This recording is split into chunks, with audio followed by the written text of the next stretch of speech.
मायने की तरह उल्लेख देता है। मुझे लगता है कि 40 दिन की यात्रा के बाद हमने प्रोफेसर आनंद कुमार, यशोवर्धन झा आजाद जी, सुनील जी, नवल किशोर जी, दिनेश जी तो पहले दिन से यात्रा की कोर टीम में से इनका साथ मिला है, सानिध्य मिला है, आशीर्वाद मिला है। और आनंद सर के लिए तो हम कई बार कहते रहे पूरी यात्रा के दौरान भी कि आज इस परिस्थिति में यह देश है और हम लोग कई बार पैरेलल्स ड्रॉ कर रहे होते हैं। तो पैरेलल्स ड्रॉ करते हैं तो हर बार देसी सूत्र से ड्रॉ कर रहे होते हैं कि हमको वो सबसे सटीक और उपयुक्त समय लगता है जिसको आज के दौर से किसी न किसी तरह का वो बनाया जाए। आनंद जी का जिस तरह का गाइडेंस, आशीर्वाद हम लोगों को मिलता रहता है और कई बार लोगों के मन में ये सवाल आता है, कई लोग कहते हैं हाँ भाई परिस्थिति तो ऐसी है लेकिन आज देखी नहीं। तो हमको ऐसा नहीं लगता है, हमको लगता है कि आनंद जी जैसे लोग हैं तब तक तो निराश हम लोगों को कतई नहीं होना चाहिए। तब तक तो हम लोगों को मान के चलना चाहिए कि इससे भी किसी भी कठिन विषम परिस्थिति आ जाए हम निकलेंगे और उम्मीद की दिशा में इस देश को ले जाने का जो प्रण है वो हमारा हर हाल में पूरा होगा। साथियों, एक हमारे किनारे की ट्रिप का जिक्र हुआ जो हमारे साथी लगातार पूरी यात्रा के दौरान लगाते रहे और वो एक मायने में गाइडिंग प्रिंसिपल भी है पूरे मूवमेंट का कि आत्महत्या नहीं आंदोलन। इन 4 शब्दों में ये समाया हुआ है कि हम क्या कर रहे हैं और क्यों कर रहे हैं और किन परिस्थितियों में कर रहे हैं। लेकिन इसके अलावा एक और नारा है जो हम लोग इस यात्रा के दौरान भी और युवा हल्ला आंदोलन में भी लगातार इस्तेमाल करते रहे, वो है बदलेगा हवा, बदलेगा हवा देश का युवा। तो मुझे लगता है कि 2 मिनट का समय लेकर और आप सबको धन्यवाद करते हुए और आज की इस बैठक को लेकर जिन ठोस सुझाव और विचार के साथ, प्रस्ताव के साथ हम इस बैठक से निकले उस पर बात हो गई। तो 2 मिनट में उस नारे का जो पूरा लॉजिक है वो मैं आपको साझा करना चाहता हूँ। देखिए, मुझे ऐसा लगता है कि आज जो देश की परिस्थिति है उसमें एक डर का माहौल है और वो डर कई स्तर पे है और वो सिर्फ राजनीतिक दलों तक नहीं, वो सेल्फ सेंसरशिप के रूप में परिवारों तक आ गया। आप हम सब अनुभव करते होंगे, कई बार व्हाट्सएप ग्रुप में किसी ने लिख दिया, हमें पता है कि गलत बात है लेकिन हम कहते हैं कि छोड़ो क्या जरूरत है, क्या तब तक जो राजनीतिक विचारधारा के जो विरोधी लोग होते थे खुशी बात के साथ चलते थे, अलग अलग पार्टियों का समर्थन करते थे और मिलजुल के बात से बाहर आते थे। आज अगर 2 अलग धारा के समर्थक हैं तो वो दोनों आपस में बात नहीं कर पाते। संवाद की इतनी कमी और एक ऐसा माहौल जहाँ भी लगता है कि नहीं बोलने की क्या जरूरत है। लेकिन ये जो माहौल है उसको लेकर हम अक्सर कहते हैं, देखिए कुछ वर्ष पहले तक पेट्रोल डीजल की कीमत बढ़ जाए तो कई जिम्मेदार जो ट्वीट करते थे कहते थे कि आज हमने अपने ड्राइवर को छुट्टी पर भेज दिया, आज साइकिल से छुट्टी करने जाएंगे। अब ऐसे कई कलाकार हैं जो एक शब्द नहीं करते। उसका कारण हमको पता है कि इस वक्त अगर ऐसा कुछ कह दिया तो अगले दिन रिलीज नहीं होगी, बॉयकॉट ट्रेंड चल जाएगा। बहुत आम बात हो गया है। उद्योगपतियों को लगता है कि भाई जीएसटी की मार पड़े, चाहे इंडस्ट्री नीचे जाए, चाहे अर्थव्यवस्था चौपट हो, ज्यादा झट से सरकार से सवाल नहीं कर देना है। इसको बाजार में जो बीच में करते रहते हैं उसके अलावा कुछ कर नहीं पाता। हमको सरकार किसी नहीं कर पाए। मीडिया में जो लोग काम कर रहे हैं जिनका धर्म ही है सरकार से सवाल पूछना, उनको लगता है कि वो अपना धर्म निभाएंगे तो उनकी नौकरी चली जाएगी और यूट्यूबर रह जाएंगे। आपने देखा है ये सारी बातें हम इसलिए कह रहे हैं कि आप समझिए कि ये सभी लोग अगर किसी कारण से डर रहे हैं उन सब के पास कुछ न कुछ होने को है कि नहीं। किसी का बिल नहीं होगा, किसी का कुछ धंधा नहीं चलेगा, किसी की नौकरी चली जाएगी, किसी को विश्वविद्यालय में प्रमोशन नहीं मिलेगा, वाइस चांसलर नहीं बनेंगे, सबके पास कुछ न कुछ होने को है, इसलिए डर। आप बताइए, युवाओं के पास और बेरोजगार युवाओं के पास होने को कुछ है? बताइए ऊंची आवाज में। कुछ भी होने को है और पाने को सब कुछ है। पूरा जीवन गांव पे लगा हुआ है। कई लोग हैं जिन्होंने पारी खेल की अपनी जो डर रहे हैं। आज का जो युवा है उसका पूरा जीवन आगे बढ़ा हुआ है और उसके पास होने को कुछ नहीं है, पाने को सब। Nothing to lose and everything to gain. तो वह युवा क्यों डरेगा? और इसलिए मेरा हमको लगता है कि हर दौर में ये कहा जाता है कि किसी बड़े परिवर्तन में जो सबसे बड़ी भूमिका होती है, जिसकी ऊर्जा से वो परिवर्तन आता है, वो युवाओं की ऊर्जा होती है, क्योंकि उसको डर नहीं रहता। और इसीलिए हमने नारा देते हैं कि बदलेगा हवा देश का युवा।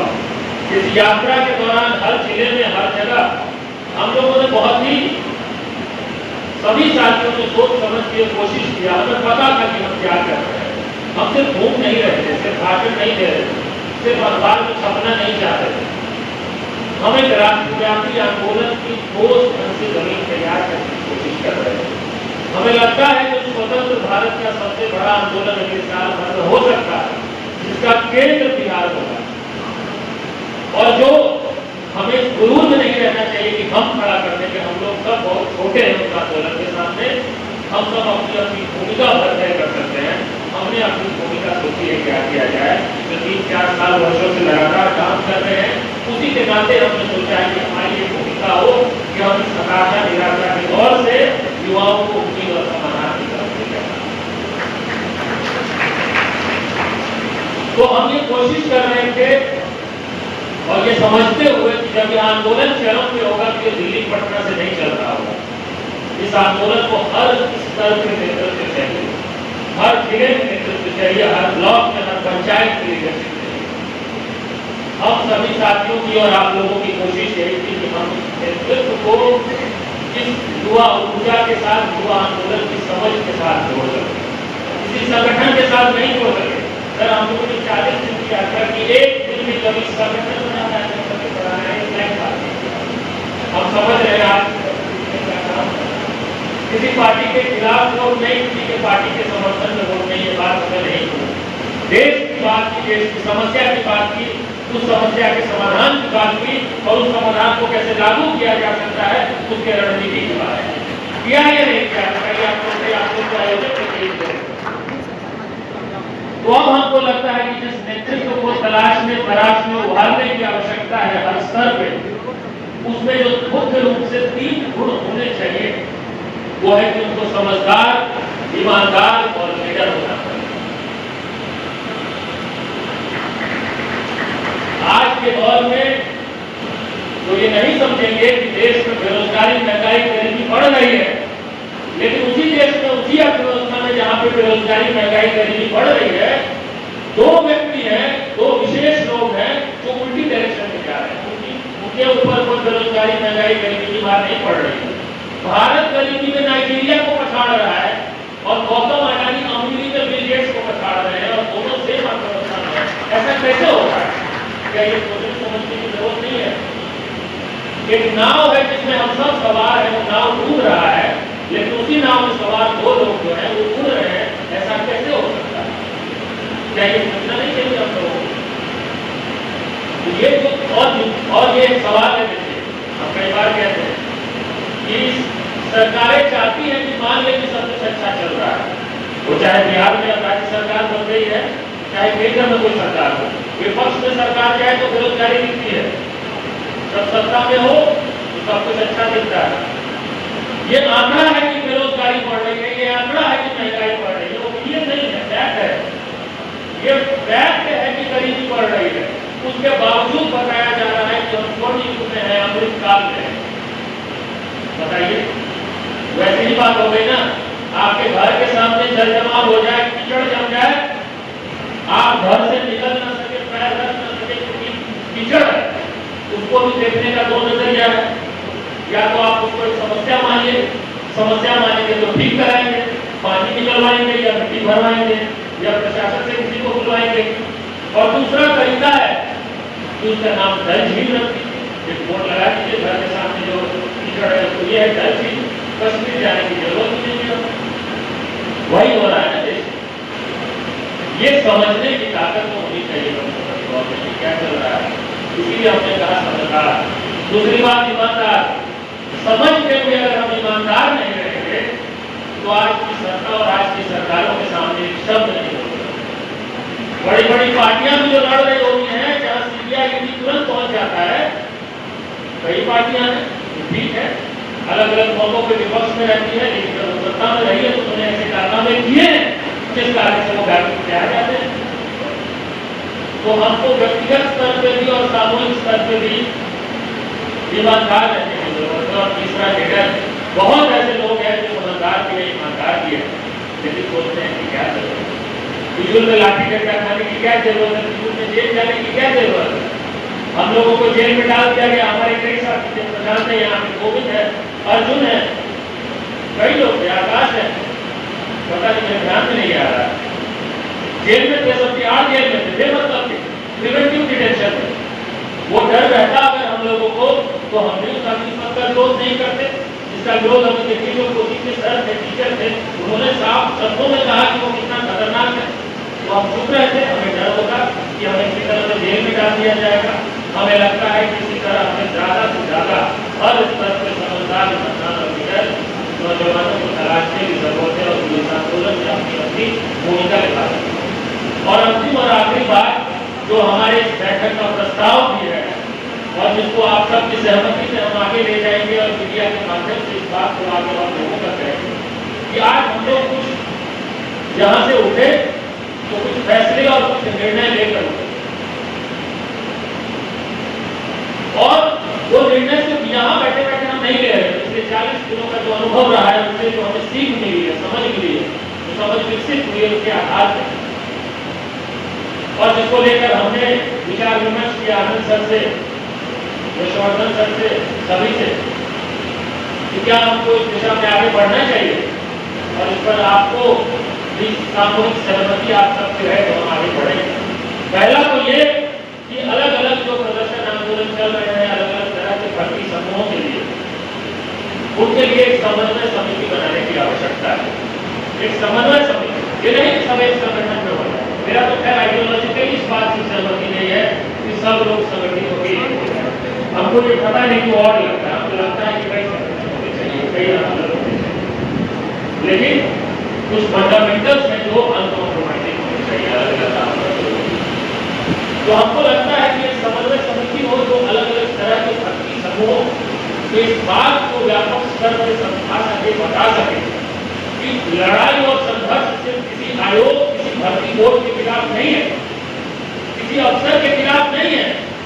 जिस नीति के अंतर्गत इस देश को चलाया जा रहा है संघर्ष उसके खिलाफ। आप लड़े कि रेलवे में क्या हो रहा है, आरआरबी से लड़ाई है और आरआरबी का चेयरपर्सन क्यों बढ़ा गया है, तो फिर एसएससी में क्यों ऐसा हो रहा है, एसएससी के चेयरपर्सन में क्या। और आप लड़ेंगे कि एसएससी में गड़बड़ी है तो एसएससी के चेयरपर्सन से लड़े, तो यूपीएससी में क्यों कटौती हो रही है, आईबीपीएस में क्यों कटौती हो रही है, शिक्षक भर्ती क्यों नहीं हो रही है। ये तो अलग अलग आयोग है, अलग अलग अफसर है। एक नीति, ये देश में जो नीति और राजनीति है उसका नतीजा है जो आज हम भुगत रहे हैं। इस बात को जब तक नौजवान युवा नहीं समझेंगे तब तक उनको लगता रहेगा कि नहीं लड़ाई हमारा फलाने वोट से और फलाने इससे। इस बात को समझकर हमको आगे बढ़ने की जरूरत है। तो इसके लिए एक समन्वय समिति का गठन हो, पहला प्रस्ताव तो ये है। दूसरा ये कि हम जब पूरे बिहार में घूम रहे थे तो हमें ये सीख मिली कि जिस तरह से बिहार में मिलों को, उद्योगों को, लघु उद्योगों को नष्ट किया गया है पिछले कुछ दशकों में, उससे सीधा असर पड़ा है रोजगार के ऊपर। आप देखिए एक समय था जब बिहार में देश के चीनी उत्पादन का लगभग 40% बिहार से जाता था। आज देश के चीनी उत्पादन का 4% भी बिहार से नहीं जाता। बड़े बड़े चीनी मिल थे जिसका कृषि के ऊपर भी वहां के स्थानीय असर पड़ता था, रोजगार के ऊपर भी असर पड़ता था। लेकिन आज उन्हीं क्षेत्रों के लोग मजबूर हैं किलोमीटर दूर जाए और भारत के किसी शहर के लेबर चौक पे जाकर सुबह 6:30 बजे जाकर खड़े हो जाए, जो आज अपने घर के सामने अपनी चीनी मिल के मार्केट में निकला है। बिहार में पेपर मिल की वही कहानी, जूट मिल की वही कहानी, लघु उद्योगों की वही कहानी, अलग अलग क्षेत्र में अलग अलग तरीके से जो रोजगार सृजित करने के उपाय हो सकते हैं। आप देखिए कोसी क्षेत्र में मखाना के जरिए, फिर में चंपारण में लीची के जरिए, आप आम के जरिए कितना कुछ हो सकता है, बहुत सारी संभावनाएं हैं। आप छोड़िए टूरिज्म के जरिए बिहार का कल्चरल हेरिटेज जिस तरह का है, जब हम लोग घूमते हैं और बिहार के इतिहास को अगर तरीके से उस पर काम करे सरकारी विजन के साथ, वो पूरी की पूरी एक इंडस्ट्री के तौर पर इस तरह डेवलप होगी तो वहाँ पे भी रोजगार का सृजन होगा। जरूरत है उस तरह की विजन। हम ये चाहते हैं कि बिहार में जो उद्योगों को नष्ट किया गया है उसको पुनर्जीवित करने के लिए एक पूरी एक आयोग का गठन हो, एक समिति का गठन हो, वो अपनी सिफारिशें दे और उस आयोग में आनंद सर की मदद से, यशवर्धन जी की मदद से, सुनील जी के सुझाव से, उसकी मदद से हम ऐसे सदस्यों को आयोगों में उनसे सुझाव दें जिनकी उनसे एक्सपर्टीज है, जो उसको समझते हैं बेहतर ढंग से, और फिर उनकी सिफारिशों को हम आंदोलन से लेकर अदालत तक के माध्यम से उन सिफारिशों को लागू कराने की कोशिश करें। तीसरी बात, आत्महत्या नहीं आंदोलन होगा का नारा पिछले 40 दिनों से लगा रहे हैं, कह रहे हैं किसी नारे से प्रेरित होकर हम इस आंदोलन को आगे बढ़ा रहे हैं। हमें ये लगता है कि देखिए इस देश में किसानों की खुदकुशी की खबर बहुत आम हुआ करती थी कुछ वर्ष पहले, विदर्भ में, मराठवाड़ा में, पंजाब में, बिहार में तो किसी कम खबर आती, लेकिन खबर आती है मीडिया के माध्यम से। आज इंफॉर्मेशन मशीनरी मीडिया से खबर को गायब कर दिया गया, पता नहीं चलता है कि यूथ सुसाइड कर रहा है। वो 6 महीने में एक बार एनसीआरबी का डेटा आता है, उससे पता चलता है, लेकिन हम लोग चैनल माध्यम से जुड़े हैं तो हमें पता चल रहा है कि कहाँ लोग डिप्रेशन में जाके, अवसाद में जाके खुदकुशी, आत्महत्या जैसे एक्सट्रीम स्टेप्स उठा रहे हैं। तो हमें लगता है कि हर जिले में काउंसलिंग सेंटर्स होने चाहिए, काउंसलिंग सेंटर्स जिसकी जवाबदेही जिलाधिकारी के पास, और उस जिले में जब भी कोई खुदकुशी, आत्महत्या की घटना हो किसी युवा की बेरोजगारी के कारण, तो यह मैंडेटरी हो कि उस जिले के जो अधिकारी हो वो मीडिया के सामने उसकी रिपोर्ट पेश करे, ये खुदकुशी क्यों हुई, ये आत्महत्या क्यों हुआ। इसलिए नहीं कि उस अधिकारी को घेरना, इसलिए कि डिसेंट्रलाइज ढंग से हमें पता तो चले कि हो क्या रहा है इस देश में। सूचना ही नहीं होगा तो हम संघर्ष क्या करेंगे और लड़ेंगे क्या। ये तीसरी बात। और चौथी और अंतिम बात जो हमारे प्रस्ताव का हिस्सा है वो ये कि हम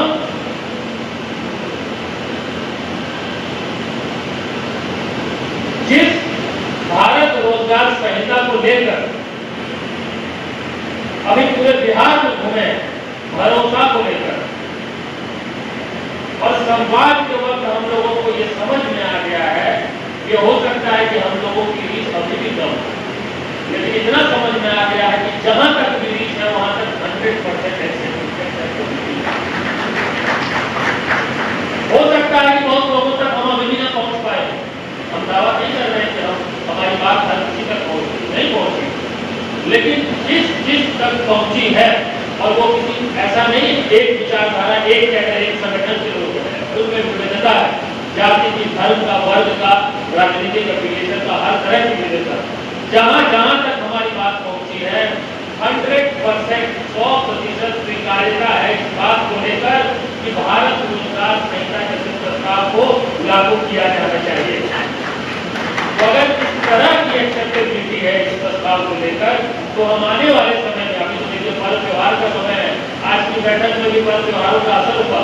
हमारे कई प्रतिनिधि जिलों के प्रतिनिधि कल से पूजा शुरू हो रहा है बिहार में, तो दशहरा दुर्गा पूजा कितना है हम सब जानते हैं।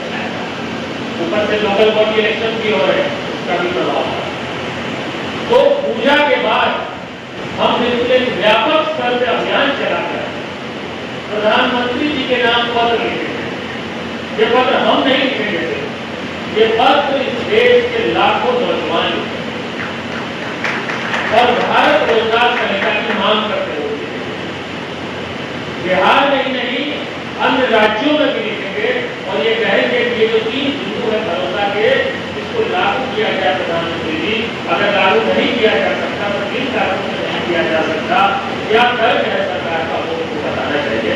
और जिस दिन इस देश के 1 करोड़ युवा प्रधानमंत्री के नाम चिट्ठी लिख देते कि हमारे और आपके बीच लिखने से कुछ नहीं होगा, लेकिन अगर 1 करोड़ युवा प्रधानमंत्री के नाम चिट्ठी लिख देते और आपके हस्ताक्षरित पत्र, अगर हम 1 करोड़ पत्र लेकर किसी दिन दिल्ली में, उन्होंने तो नाम बदल दिया है और तो सेंट्रल विस्टा भी हो गया, पहुंच गया सेंट्रल विस्टा उनको पत्र देने के लिए कि लीजिए प्रधानमंत्री जी, देश भर में 1 करोड़ चिट्ठियां हैं आपके नाम, हम सिर्फ डाकिए का काम कर रहे हैं। तो उस दिन तो जरूर उनको भी समझ में आएगा और उन लोगों को भी समझ में आएगा जहां तक या तो हमारी बात नहीं पहुंची है या वो समझे नहीं।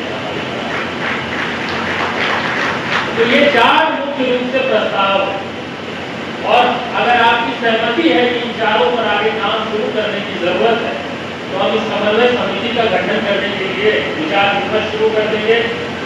उद्योग को पुनर्जीवित करने के लिए जो आयोग गठित करने की कोशिश है उसमें कौन एक्सपर्ट्स लोग हो सकते हैं, उस पर काम शुरू कर देंगे।